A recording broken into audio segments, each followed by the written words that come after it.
La royauté de David subsistera pour toujours devant la face du Seigneur. Lecture du deuxième livre de Samuel. Le roi David habitait enfin dans sa maison. Le Seigneur lui avait accordé la tranquillité, en le délivrant de tous les ennemis qui l'entouraient.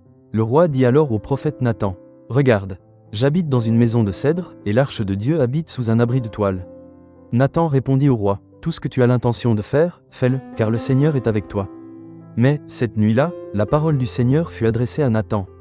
« Va dire à mon serviteur David, ainsi parle le Seigneur, est-ce toi qui me bâtiras une maison pour que j'y habite ?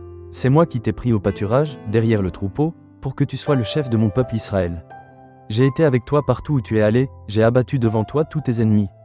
Je t'ai fait un nom aussi grand que celui des plus grands de la terre. Je fixerai en ce lieu mon peuple Israël, je l'y planterai, il s'y établira et ne tremblera plus, et les méchants ne viendront plus l'humilier, comme ils l'ont fait autrefois, depuis le jour où j'ai institué des juges pour conduire mon peuple Israël. Oui, je t'ai accordé la tranquillité, en te délivrant de tous tes ennemis. Le Seigneur t'annonce qu'il te fera lui-même une maison. Quand tes jours seront accomplis et que tu reposeras auprès de tes pères, je te susciterai dans ta descendance un successeur qui naîtra de toi, et je rendrai stable sa royauté. Moi, je serai pour lui un père, et lui sera pour moi un fils. Ta maison et ta royauté subsisteront toujours devant moi, ton trône sera stable pour toujours. Parole du Seigneur. Prenons un moment pour méditer sur ces paroles puissantes. David, dans sa générosité, voulait bâtir une maison pour le Seigneur. C'était une belle intention, n'est-ce pas ? Mais Dieu, dans son immense amour, lui révèle un plan encore plus grand.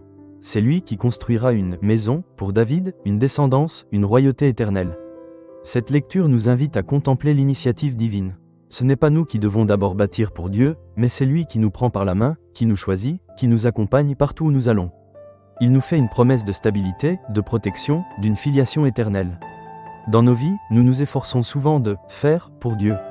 Mais aujourd'hui, le Seigneur nous murmure « Laisse-moi te bâtir, laisse-moi être ton Père ». Prenons un instant pour lui confier nos projets, nos désirs, et surtout notre confiance. Demandons-lui de nous aider à nous abandonner à sa volonté, à le laisser construire en nous et à travers nous, sa maison d'amour et de paix.